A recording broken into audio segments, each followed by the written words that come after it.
My husband has this childhood sweetheart, who he doesn't even try to hide his favoritism toward. Well, two can play that game. So, I reconnected with my own childhood neighbor. Well, my husband wanted to lend his family heirloom bracelet to his friend to help her look good in an event I decided to strike. First, by the way, Mike came over to our house today. I casually mentioned he accidentally broke that wish bottle in our bedroom. It wasn't intentional, so don't be mad at him. He's like a brother to me. He felt so guilty that I gave him that box of fountain pens from your study to make him feel better. That wish bottle was a birthday gift for my husband, Jason. It contained 999 paper stars that he spent a month folding by. And those fountain pens, they were custom-made for our wedding anniversary. Jason's face turned ghostly white, his eyes wide with shock. Why was Mike in our house and in our bedroom? His voice was hoarse. I shrugged like it was no big deal. He flew back to the States today. I picked him up from the airport and invited him over, gave him a tour of the place. We're childhood neighbors. It's totally normal. But he broke my gift too. You, Jason shouted, barely containing his anger. I rubbed my ear with annoyance. I know. Why are you yelling? It's just a glass bottle. If it bothers you that much, I'll buy you another one. Jason's hands balled into fists. Is that the point? There were 999 star, each one, folded by me with love notes written on them. Do you care so little about them? And you gave him our anniversary gift. What exactly is going on between you two, Emma? Do I even matter to you anymore? Oh, he's getting upset now. I click my tongue disapprovingly. Cool me. On, don't be so petty. I already told. You were just neighbors. I only see him as a brother. If there was something between us, it would have happened long ago. Why would I have married you? Instead, saying those words felt incredibly satisfying. Then I quickly switched to a gentle, loving tone. Honey, don't overthink things. You know, you're the only one in my heart. Let's stop arguing. I'm tired and going to bed. I ignored Jason's gloomy expression and got up to leave, but he suddenly grabbed my hand. He examined my face, carefully searching for something. I maintained a calm expression while he studied me. After a moment, he sighed and said with restrained emotion, Fine, just be more careful next time. By the way, Sarah needs to walk the red carpet tomorrow night. Can she borrow your mother's emerald bracelet? It would help her make a good impression. And there it is. The tool makes his move. The bracelet. Oh, why didn't you say so earlier? I exclaimed. What do you mean? He asked. Mike is holding his concert tomorrow night. His mother will be there for interviews. And since she doesn't have any suitable jewelry, I already lent. Jason was stunned. You lent it out? Yes. That was your mother's heirloom, and you just casually gave it to someone else. See, he knows it's my mother's memento, yet he had no problem asking me to lend it to his childhood sweetheart. You make it sound like she's a stranger. Mike's mom was my mother's best friend. What's wrong with lending it to her? Besides, she's Mike's mother. When he asked, I couldn't really refuse. Jason's face darkened, as if he was seeing a stranger. Mike again. You did this for him? Just as he was about to continue, his phone rang. He glanced at it, pressed his lips together, and gave me a long look before walking to the balcony. I bet that's his precious Sarah, checking if he completed his mission. Too bad that mission failed. I tossed my hair and headed to our bedroom. When I first arrived in this story, I wanted to strangle the system that sent me here. This was the most typical toxic romance novel. The main couple had been together for 6 years and married for 4 until the husband's childhood sweetheart showed up and ruined everything. The husband kept lowering his standards for her, letting her frame and sabotage his wife until she developed depression and jumped off a building. Only after his wife's death did he regret everything. The husband in these stories is just pathetic. Does he love his wife, yet he's timing her, taking advantage of her devotion while always siding with his childhood friend, making his wife suffer endless humiliation? Does he not love his wife? Then why after her death does he become devastated, torturing his childhood friend until she's barely human, practically wishing she could join his wife in death? It's all about not appreciating what you have until it's gone. And somehow readers eat this stuff up. But in these stories, the tool husband genuinely loves his wife, me, Emma. So when I treat him the way he's about to treat me, it really hurts him. Why should I have to hurt myself to score points in this game? I won't do that to myself. Instead of hurting myself, I'll treat myself with kindness. While driving him crazy, I'll beat the cheater at his own game. The system showed me I'd already reached 10% on the Heartbreak. He was genuinely hurt. When I stood up for Mike, I smiled brightly. This is just the beginning. There's plenty more pain coming his way. What makes a cheater is that he never sees anything wrong with his boundary-crossing behavior. Without my emerald bracelet, Jason gave Sarah an entire ruby jewelry set he'd bought at an auction. Necklace, earrings, and rings. With this expensive set, Sarah, a nobody in the entertainment industry, caught photographers' attention and quickly went viral. After the red carpet and gala ended, Jason personally picked her up. Unfortunately for him, the paparazzi caught them together. Suddenly, rumors of romance between an unknown actress and a powerful CEO were spreading like wildfire. Sarah's popularity instantly shot up. In the original story, Jason's explanation was dismissive, just calling it a misunderstanding. The wife spent the entire night awake, devastated. I'm sure that's how he planned to explain it to me too. But unfortunately for him, he couldn't find me. While he was picking up Sarah, I was attending Mike's concert.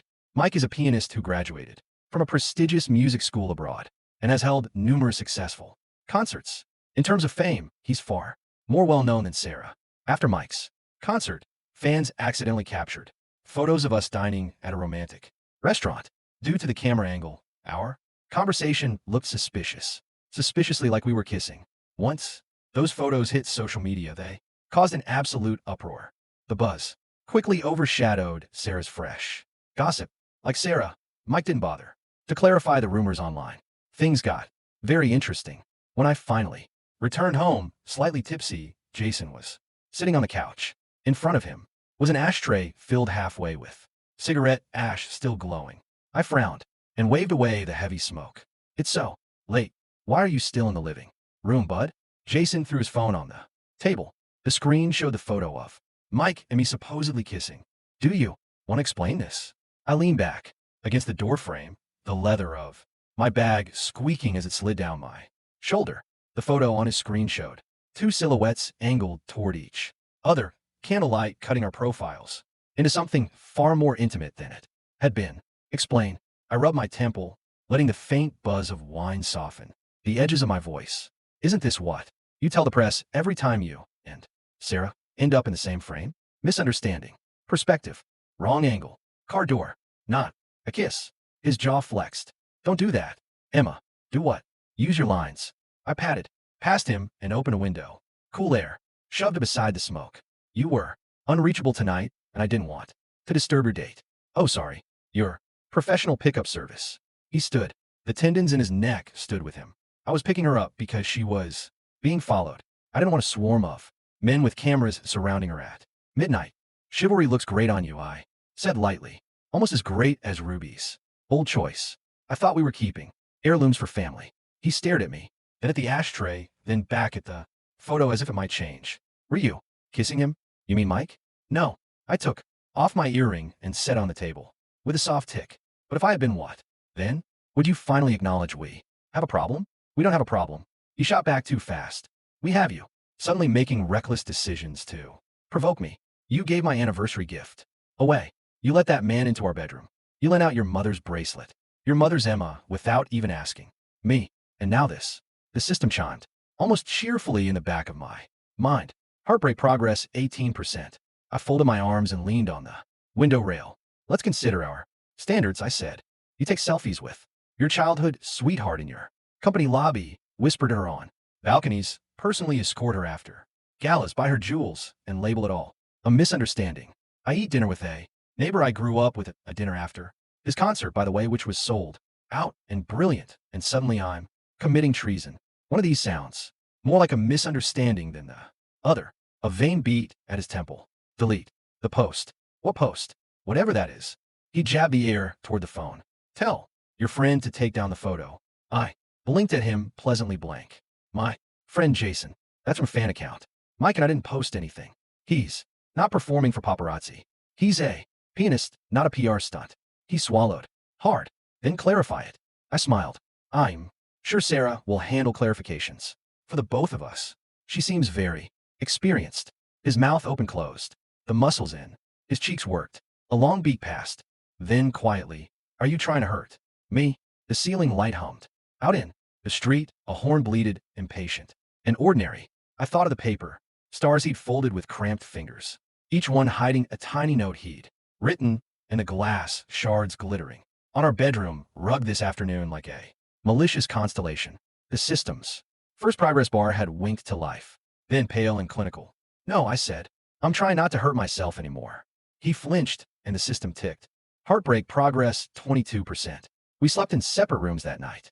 No slammed doors, no thrown objects, just the quiet shuffle of two people placing distance like a folded blanket between them and calling it temporary. I sat my phone face down and drifted for an hour before the screen pulsed against the nightstand. I got home safe. Mom says the emerald is stunning but heavy. She'll use it only for the interview segment. Insurance stock attached.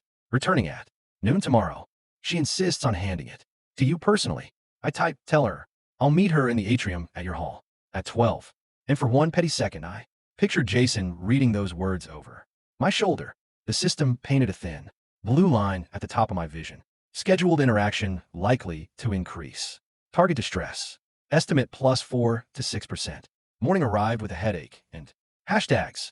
Our housekeeper sat coffee in a plate of toast between two phones, flaring with alerts. Jason came down in a white shirt, sleeves turned up to his forearms like he'd been working all night. His eyes found me first, then the devices. My PR team is spinning it, he said. It'll pass in a few days. Which? It? I butter my toast. The rubies, the ride home, all my misunderstanding, all of it. His tone was clipped, businesslike. My mother called at 5. She's concerned. Of course she was. Concerned about him appearing reckless.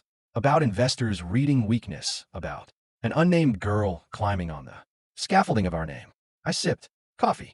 Let's ease her mind, Ben, I said. Well, announce a trial. Separation. The cup clicked against its saucer. His chair didn't move, but everything in him did. No, it's logistics, Jason.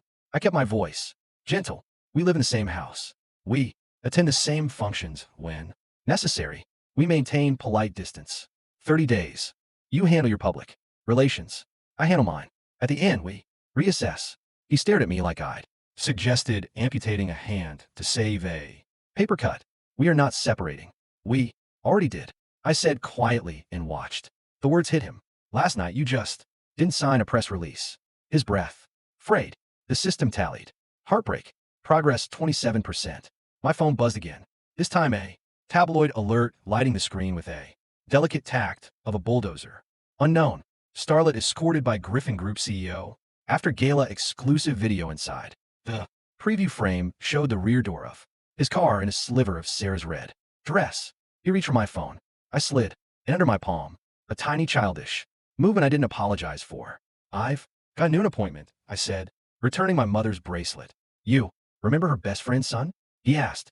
Me as a favor. You're doing this despite me, he said through his teeth. No, I stood and smoothed the hem of my blouse. I'm doing this because I'm done asking permission to be treated with basic consideration. His laugh came out wrong. Too sharp.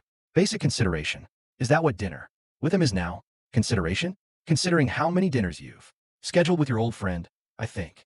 One is a fair baseline. He pushed his chair back, so suddenly it shrieked against the tile. You're enjoying this. I'm surviving it, I said and picked up my keys. Traffic was loud, the city's sun, unkind. In the atrium of the concert hall, Mike's mother stood under a cascade of glass bulbs. The emerald bracelet a cool glint on her wrist. Her smile was lined at the edges by years and kindness. Your mother and I used to steal mangoes from the same vendor, she said as she fastened the bracelet into its velvet nest. She'd get caught and undistract the poor man by pretending to faint. We were terrible. Her eyes softened. She would have loved to see you unafraid. I swallowed something unexpectedly heavy. Thank you for returning in person. She patted my hand.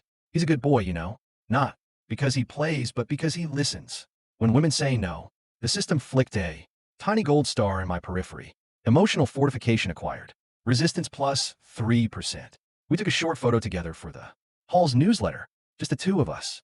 No jewels in sight. Then I turned my phone back on. 50 new messages spooled down the screen like a waterfall. The top one was from Jason. Come home. We need to talk now. Another from an unknown number. Then a flood of identical ones. Please, Mr. Griffin. The reporters are outside my building. I can't leave. Can you send someone? It's Sarah. I'm scared. I reread both. I pictured Jason's face when he realized. She texted me by mistake that his starlet had grabbed the first Emma in his contacts and that it was not in fact the Emma meant to rescue her. I forwarded the message to him without comment. Then I put my phone in my bag, stepped out into noon, and chose a cafe with a sunlit window and a lemon tart. I didn't have to ask permission to order. 20 minutes in, my chair cast a moving shadow over the tile floor. Jason stood outside the glass. Ty asked you. I, searching the room like a man who'd lost something he'd assumed would always be there. He came in breathless and angry and raw. We're leaving, he said. Now I dabbed powdered sugar from my lip and lifted my gaze to his. We're home. We need to fix this. That will depend on your definition of fix. I said sit. You can have a bite. It's sweet and a little sour like truth. He didn't sit. His phone vibrated in his hand, the screen lighting with Sarah's name again and again and again. Answer her, I said, softly. Be your hero. He stared at the phone. The system hovered, waiting, counting, calculating trajectories. Neither of us could see yet. Heartbreak. Progress 30%. He swiped to accept, lifted the phone, and then I still on mine. Let the call. D. His voice, when he finally spoke, was rough. I don't want to be anyone's hero but yours. The cafe hummed. The waiter set down a second fork without being asked, and somewhere outside, a siren wailed. My lemon tart tasted like a decision I hadn't made yet. Then the door chimed again, and 3 camera flashes burst white across the room. The first headline of the next hour was born. In that light, the first flash stunned the lemon glaze into a sheet of white. The second caught Jason mid-breath, hand half extended toward mine like a man being arrested by light. The third belonged to someone who had elbowed between 2 strollers to get clean. Shot through the cafe window. A waitress cursed softly. Cutlery chimed. Sir, ma'am, over here. Are you two reconciling? Is Griffin Group sponsoring Miss Hale's debut? Did you buy the ruby set for her rear wife? Jason slid instinctively in front of me the way he always did when a car backed too close. At a crosswalk, jacket off, shoulder squared, a shelter where there hadn't been one a second before. A few more flashes popped against his shirt as he held the door for me with one arm and turned his face to shield mine with the other. We're leaving, he said again. Lower now, not me this time, but at the cameras. I didn't argue. The hallway outside the cafe was a tunnel of question marks. The sidewalk a throat of sound. We moved through it together, his pal an anchor at the small of my back, my spine stubbornly refusing to lean into it. The car door shut on the last shutter click. For a block, we said nothing. His hands were at 10 and 2. Wide at the knuckles. He took a breath. Emma, about the statement. What statement? The one you floated at breakfast. Trial separation. Don't do that. Let me fix this. I'll handle the PR. I'll return the ruby set today. I'll put out a release. Mental relationship. Only. Inappropriate optics. My fault. All his throat worked. Cut ties with Sarah until it dies down. The system unspooled a ribbon across my vision. Proposed concessions detected. Effect on target distress variable. Accepting. Reduces immediate distress. Increases long-term remorse potential. My phone hung on my lap. I turned it over. My name, my own name, not a tabloid handle. Trended third. The cafe photo was already there. We looked like a couple on the verge of either reconciliation or detonation. And in a small box in the corner, Sarah's live went silent midsa. Her stream had crashed from too many watchers. I'm not making a threat. I sets a boundary. 30 days, no spin, no half-truths, no jewelry is PR. You do whatever is necessary to untangle this. I gestured vaguely at the phone, the streams, the cacophony. I'll do the same. We don't need 30 days. We need clarity, I said, and opened the notes app.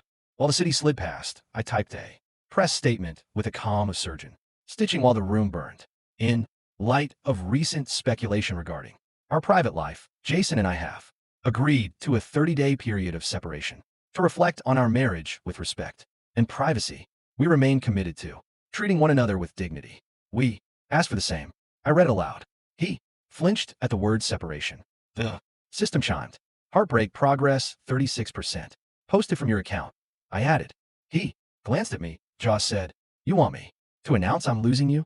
I want you to announce you're willing to think before you break something that takes years to build.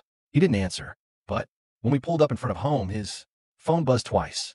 PR mother, and then, again, he exhaled, opened my door, and followed me in. In the foyer, the morning headlines lay like accusations.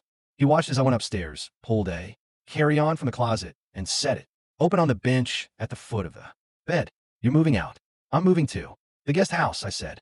I'm not dramatic enough for a hotel, and I don't want strangers knowing my room number.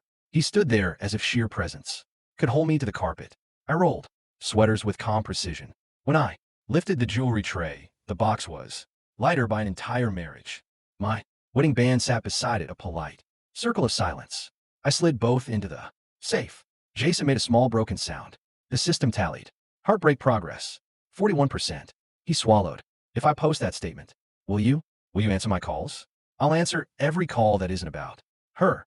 He nodded, the smallest, angriest nod I'd ever seen, and left me to the soft geography of my suitcase. By noon, my statement lived on both our feeds. His caption was the same as mine. The comments split into tribes. Team Emma, Team Nobody, Team Burn It Down, while the investors sent emails with a worried politeness of people who believed capital could be allergic to scandal. I ate a sandwich I could taste, and then walked alone to the guest house. The guest house smelled like pine and laundry detergent, a place where nothing bad had been said. I made the bed with sharp corners, unpacked half my clothes, and none of my guilt, and opened the old shoe box on the nightstand. Inside, a handful of paper stars I'd rescued from the shards, edges crimped with his fingertips. I unfolded the top one. It was his handwriting, smaller than in his day-to-day, like he tried to fit feeling into the smallest possible space. I will learn to say no to Sarah, even when she insists. I will choose you first. The system did not chime. It didn't need to.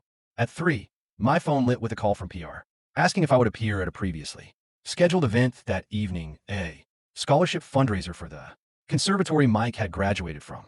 It is tasteful, the woman promised. No red carpet, just donors and a few students. Miss Lark, the dean, hoped you'd say a few words about legacy.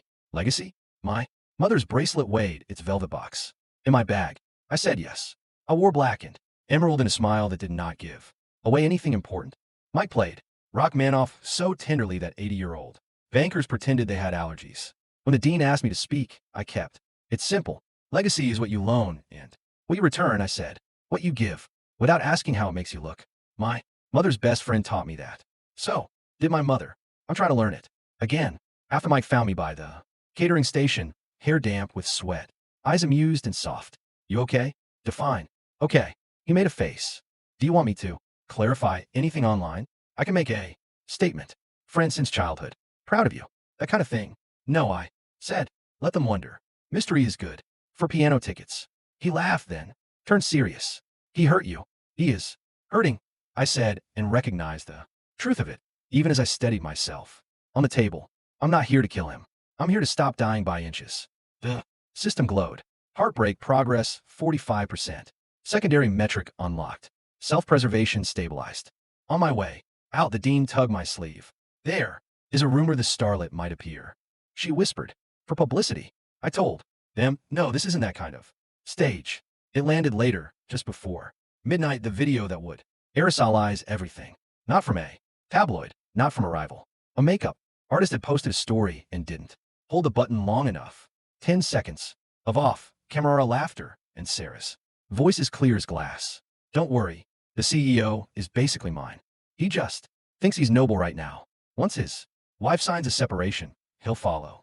I told PR to bury that piano's picture. Make her look cheap.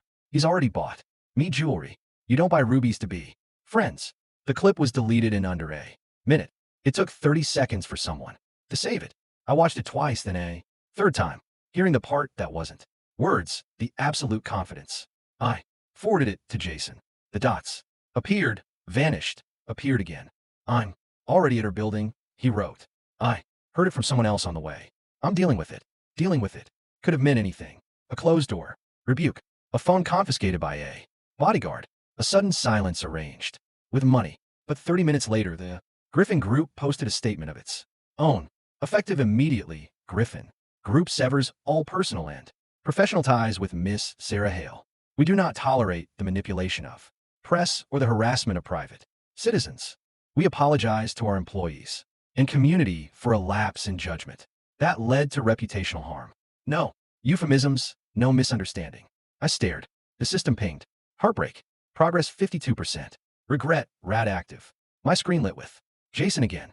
I can't undo this week, he wrote. I can't unfurl the stars, but I can start by making it unambiguous.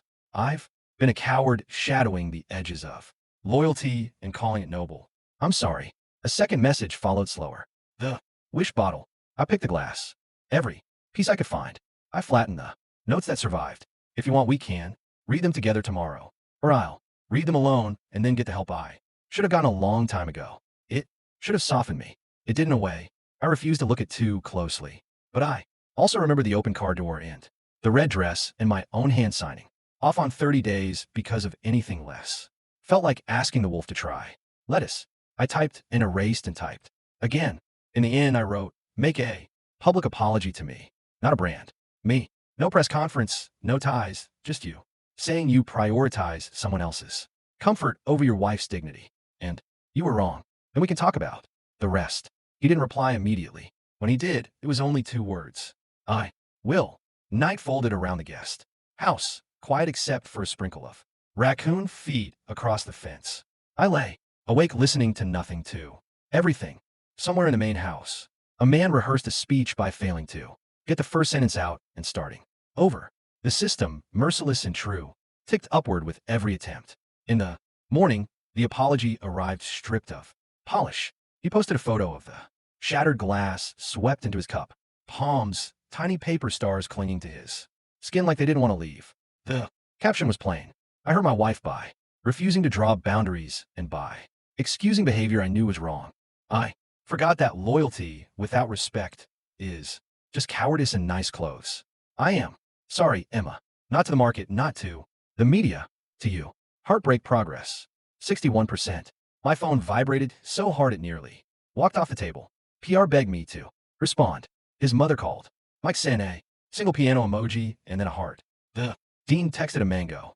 I left quick and wet. Then the doorbell to the guest house rang.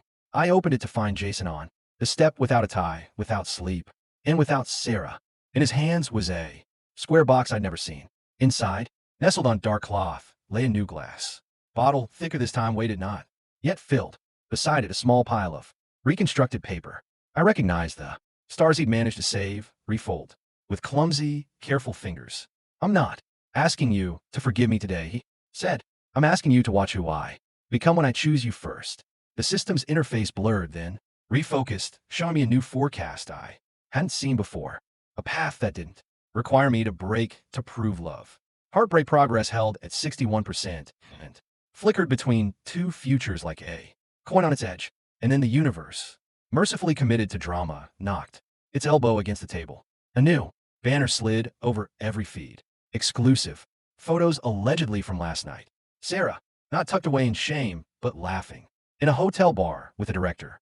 Are notorious for trading roles for favors. The date stamps were damning, the smiles surgical. Jason looked over my shoulder. At the headline, his mouth a thin line. This isn't about her anymore, I said. No, he answered. Behind his shoulder, the driveway filled with sudden noise. Tires, doors, voices pitched high with a smell for blood. The press had found the guest house. A microphone bobbed like a gull over the hedge. Miss Griffin, will you take him back? I met Jason's eyes. He didn't flinch from the question.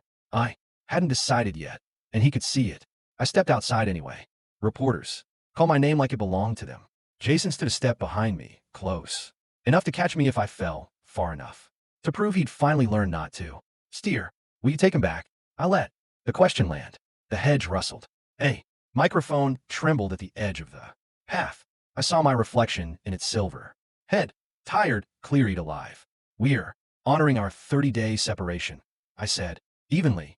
No statements beyond that. Flashbulbs popped. Someone groaned. Another voice, hopeful and sharp. Is this a no? It's a boundary, I said. Respect it. I turned, walked back inside, and closed the door on the feeding frenzy. The system slid a translucent banner across my vision.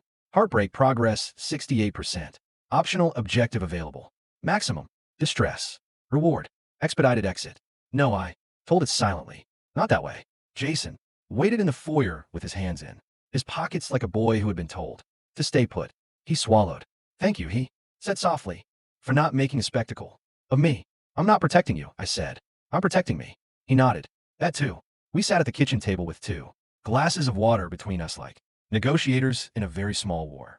I pulled a folder from my bag and set it down. These are my conditions. He didn't flinch. Read them. No private contact with Sarah or any person I flag as a conflict. Therapy, individual and couples with proof of attendance. Transparent calendar. No gifts to any woman that you wouldn't buy for a male colleague. PR decisions that include me. When they involve my name, a public restitution, a scholarship fund in my mother's name at the conservatory, endowed with the amount you paid for. Those rubies doubled. And if any boundary is crossed, an immediate, automatic donation of the same amount to the fund. No arguments, no explanations. We live apart until the 30 days end. At 31, we reassess based on actions, not please. He took a long breath and a longer one. I agree. You haven't read all of it. I don't need to. I agree. The system noted it without confetti. Heartbreak progress, 72%. Regret stabilized. Integrity test, pending. He signed while his hand shook. Mine did not. When we finished, he pressed his palm to the paper as if he could set the ink faster. Do you want me to leave now or now? I said, and surprised us both by touching his wrist. But not like you're running away, like you're going where you said you'd go. He looked at the point where my fingers rested, as if I'd set a rare bird there. He nodded once and left. The next weeks rearranged themselves with an adult, unglamorous grace. He went to therapy. I went to mine. He returned the rubies to auction and wired the full doubled sum to the conservatory. A photo of my mother and Mike's mother, 2 girls with mangoes they hadn't paid for in their hair tied in scarves, went up on the fun page with both women's names etched. Underneath the mango scholarship for women in music, the dean sent me a video of a first-year pianist opening a grant letter and sobbing into her hands. Jason forwarded me his therapy receipts. Without comment, he CC'd me on PR drafts and cut every euphemism that hit a boundary blur. He called at 8 each night to say good evening and good night. Sometimes I answered, sometimes I didn't. The system watched, measuring steadiness instead of spikes.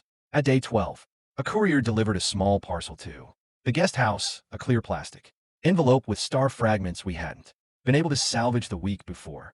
He'd flattened them with a patient's eye, never asked him to spend, and labeled each in the corner with the date it had been written. I opened one. I will believe you the first time you tell me you're uncomfortable instead of waiting until you break. I closed it and sat very still on the edge of the bed until my chest stopped trying to be a fist. At day 19, a gossip account posted an apology, small and mean as a pebble. We mischaracterized Mrs. Griffin's relationship with Mr. Wright. They are family friends. We regret the implications. Jason's lawyers hadn't sent a single letter. The conservatory's community had. Students flooded the account with clips of little girls at pianos. Mike's mother added a mango emoji to every thread, and the algorithm decided decency could trend for an afternoon. At day 24, I found Jason on the main house porch at sunrise. Jacketless, unreadable as sparrows, argued in the hedge. He stood when he saw me, then forced himself to sit again, like a man newly trained. I'm not here to plead, he said. I'm here to report. He ticked off items as if he were ashamed of making lists, boundaries kept, calls redirected, invitations declined, therapy honest. When he finished, he rested his elbows on his knees. I miss you. I won't use that as a weapon. It's just true. I miss who I thought I married, I said. He nodded, and the truth didn't shatter him. It settled on his shoulders where it belonged. On day 30, the world tried to manufacture la finale. The press lined the curb at a polite distance, as if respect could be rented by the hour. PF texted, do you want a statement ready? Either way, Mike texted a peach and then corrected it with a mango. My father-in-law's driver offered to bring the car around. No, I typed to all of them. I'll walk. I crossed the lawn to the main house, opened the front door, and found Jason in the foyer holding the thick new glass bottle. He didn't reach for me. He didn't talk first. That alone felt like a miracle. He set the bottle on the console table and stepped back. I was a coward, he said, and I taught myself to call it love because it didn't require me to lose anything. The story I made in my head about Sarah needing protection was an excuse to avoid telling the truth. I like being the hero. I like being wanted without being asked to change. I don't want that man anymore. I'm trying to be one who can be trusted in rooms you're not in. The system flickered. Heartbreak progress. 79%. Decision node reached. In condition A, abandon. In condition B, rebuild. Reward for either exit. Penalty 4. Indecision loop. I stared at the bottle. The old wish glass had been fragile and romantic. This was clumsy and stout, and I realized meant to endure being dropped. I won't forgive you for what you haven't done yet, I said. But I won't punish you for what you're refusing to be anymore. He didn't move, but relief and grief both crossed his face like weather. Then what do? We don't sprint to the end, I said. We start over with the boring parts. We keep separate rooms until it feels like a home again and not a stage. We date with boundaries. We go to therapy like it's the gym, and you prove that. Choosing me first isn't a speech. It's a habit. He nodded. Yes. I lifted the bottle's lid and set it beside the tray. One by one, I unfolded the stars he'd salvaged, read the small promises he'd once made to himself about me, then refold each with care and dropped them in a glass like seeds. When I got to the last scrap, I didn't read it. I tilted it toward him. You put this one in, I said. Say it out loud. He took the paper, breath trembling, and didn't ask. Well, I thought it should be. He wrote, folded, and slipped it inside. I choose you first every time. And if I can, I choose not to go. The system did not. Ding. It dimmed. A new line appeared for the first time since I'd woken up in this book. Mission complete. You may exit the game. Remaining here will not cost you yourself. I laughed, startled and wet-eyed, and the sound startled both of us more than the reporters ever had. Jason blinked. What? I had a scoreboard. I said. I just turned it off. He let out an unsteady breath, and I watched his shoulders lose 3 years of weight in a second. He stepped closer carefully, like a man approaching a deer in tall grass. Can I? Not yet, I said then. Softened it. Soon. We kept our word. The next weeks were deeply unanatic. We made grocery lists and walked at dusk and fought once about a dishwasher setting and both apologized. Before laundry, he learned to say no when people expected him to be noble at my expense. I learned to say no before my throat bruised. We went on a date to a street market. Mike's mother handed us 2 mangoes with an indecent wink and said, pay me back by living well. When the conservatory held the first mango scholarship gala, I wore my mother's emerald and did not feel like a prop. Jason stood not at my side, but a step behind, a place of honor he'd finally earned. Mike played a piece, he said.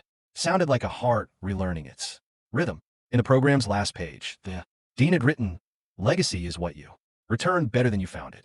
Around midnight, under a string of lights in the clean, real air of women who had not been asked to pay for their safety with their silence, Jason leaned down so I could hear him and asked, ready?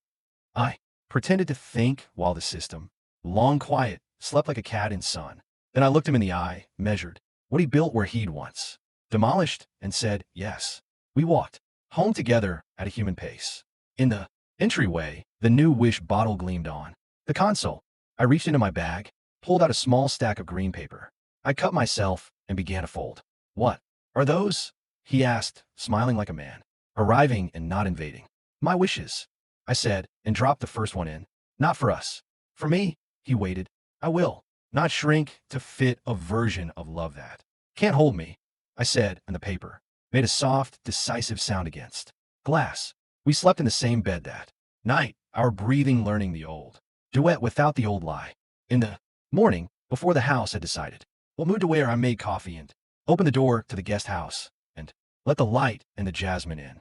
A headline tried to bite at the edge of my phone. It found no purchase.